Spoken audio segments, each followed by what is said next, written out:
Hola, ¿cómo están? Bueno, continuando con esta propuesta de acercarles herramientas para que se vayan interiorizando en lo que es el oficio del doblaje, de qué se trata esta profesión.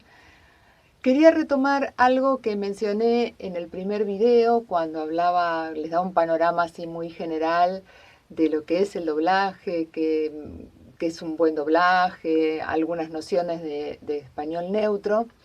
Y quedó algo ahí picando que tenía que ver con de qué dependía que un doblaje fuera bueno.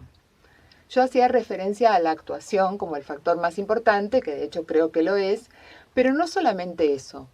Quiere decir que la calidad de un doblaje no depende exclusivamente de las actrices y los actores de doblaje o las directoras y los directores, sino que hay muchos factores que inciden. Las condiciones de trabajo, básicamente cómo está hecha la traducción del guión original y cómo está hecha la adaptación. Todas cosas que pasan de largo porque a los que escuchan los espectadores es a los actores y a las actrices. Pero todo eso está sosteniendo que esa actuación pueda ser mejor o peor. Entonces, para profundizar un poco más sobre este tema, le pedí a Sebastián Arias, que es director de doblaje de Argentina, licenciado en audiovisión y por sobre todas las cosas es un investigador, una persona muy curiosa que le gusta investigar mucho sobre todo las áreas que tienen que ver con el doblaje. Así que él nos va a ayudar a entender un poco mejor qué es todo eso que está detrás de un guión adaptado para doblaje y que tiene tanto que ver con la calidad de lo que escuchamos como resultado final. Bueno, los dejo con Sebastián, que les va a aportar un montón de información nueva y súper interesante, así que disfrútenlo mucho. Bueno, Silvi me pidió que les contara, que les diera mi opinión sobre qué cosas hacen que un doblaje esté bueno, qué hace a un buen doblaje, más allá de la actuación y de cuestiones propias de la técnica, relacionado con la traducción y con la adaptación, que es lo que marca la diferencia. Empezando con cosas que pueden tener que ver con la traducción, obviamente que la traducción sea correcta, ¿no? O sea, dependiendo del idioma del que partimos y siempre pensando en que están traduciendo al español, todas cuestiones. Dentro de esas cosas propias de una traducción audiovisual, un tratamiento especial para ciertas cosas que dentro de lo que es un texto oral se hacen más evidentes. Juegos de palabras, chistes, adaptaciones culturales. Después, ya centrándonos en lo que es doblaje, olvidándonos de otras posibilidades de traducción audiovisual, como pueden ser los subtítulos, cosas propias ya del doblaje, pero técnicas que obviamente marcan la diferencia, ¿no? Que también está resuelto todo lo que tiene que ver con el ajuste propiamente dicho, o la adaptación, lo que llamamos adaptación, métrica, la duración de los diálogos, como lo que llamamos isocronía, cuánto dura de principio a fin, dependiendo del material y el nivel de detalle, también la sincronía fonética o lip sync, o que sea que tan bien ajustado está. A mí lo que me parecía interesante era detenerme y voy a mencionar algunas cositas así, un punteíto, digamos, de algunas ideas que me parece que están buenas para tener en cuenta y no descuidar y que no son tan técnicas o son más difíciles quizás de explicar, pero no son tan puntuales. Empecemos con una de ellas tenía que ver con el ritmo, o sea, más allá de lo que decía antes, si el ajuste está hecho o no, si tiene pausas, si los textos están ajustados. Hay un tema del ritmo respiratorio de los personajes y la velocidad con la que hablan ciertos personajes que está bueno cuidar y respetar. No es lo mismo la velocidad. Puede tener que ver con la caracterización, que sea un personaje muy verborrágico o que sea un personaje con una determinada energía.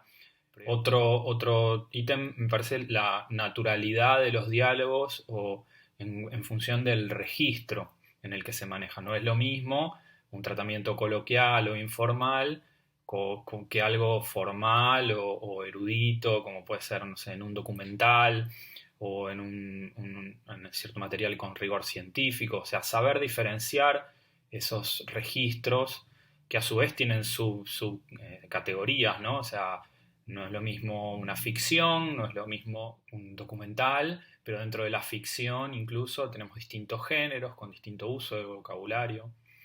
Otra cosa que yo suelo decir tiene que ver con el respeto hacia el material en cuestión. Una ficción, una película, que el guión tiene un tratamiento de meses y de horas de trabajo. Cada palabra, cada elección del vocabulario, del glosario, de las expresiones, de las decisiones que se tomaron, responde a algo en particular, más allá a criterios del director, de la producción, del guión, de lo que sea, pero tiene un cuidado y un manejo especial y particular que debemos respetar, que tiene que ser respetado. Un reality show no por desmerecer el producto, sino porque responde a otra cosa, que es o un documental. La cámara se prende y suceden cosas frente a la cámara. Entonces el tratamiento tiene que ser otro. Y no es tan importante quizás cómo lo están diciendo o matices o ciertas cosas, sino solamente mantener el espíritu de eso que está pasando, y uno tiene otras libertades. Otra cosa importante que no hay que descuidar es la diferencia de vocabulario que puede tener un material de acuerdo al género.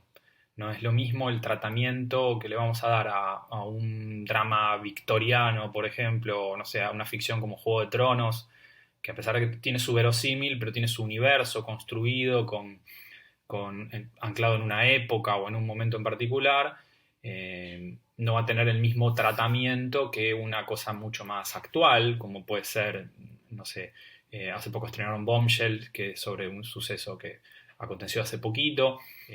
Las sitcom, además, un poco conectando con lo que dije antes, las sitcom tienen tienen todo lo anterior, adaptaciones culturales, referencias, metalenguaje, complicaciones propias muy de juegos de palabras, de chistes y muy de adaptación y de traducción, pero además ahí hay una cosa intrínseca de ritmo y de velocidad y la dinámica que tienen esos diálogos y la complejidad de las risas grabadas, por ejemplo. Las risas están en una pista y suenan en el lugar en donde debería estar el remate del chiste o la situación graciosa, o sea, lo difícil que es adaptar para ese tipo de material. En la búsqueda de la naturalidad lo que aparece es esta cosa de intentar romper, se está dando recientemente y está buenísimo, con ciertos patrones y construcciones y cosas del doblaje per se, ¿no? O sea, es que suenan a doblaje, un término que aparece no hace mucho de hablar de algo dabi, que suena a doblado, ¿sí?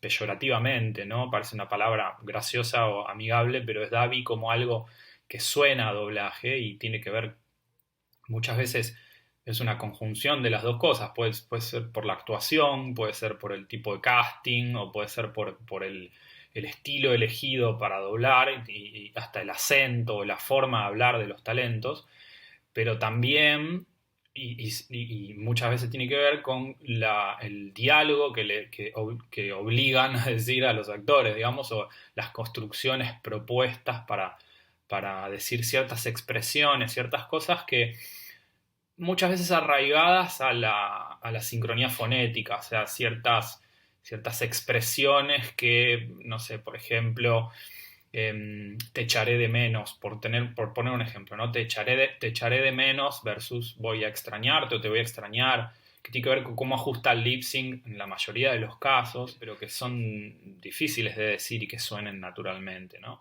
Bueno, eso fue todo. Creo que ese punteíto puede servir con algunas ideas y cosas para perseguir, digamos, y para prestarle atención para que el doblaje suene más natural. Recuerden que lo mejor que puede pasar es que pase inadvertido, ¿sí? Todos estos detalles y todas estas cuestiones tienen que ver con eso, persiguiendo eso.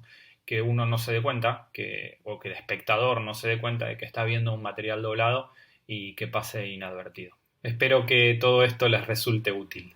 Chao. Muchas gracias, Sebastián. Es un enorme placer para mí contar con tu participación y seguramente vamos a seguir conversando de otros temas relacionados con el doblaje más adelante. Gracias, gracias de verdad. Como siempre, los invito a que dejen en los comentarios sugerencias, temas que les interese tratar, lo que esté dentro de mis posibilidades y que yo pueda aportar, por supuesto lo voy a tomar.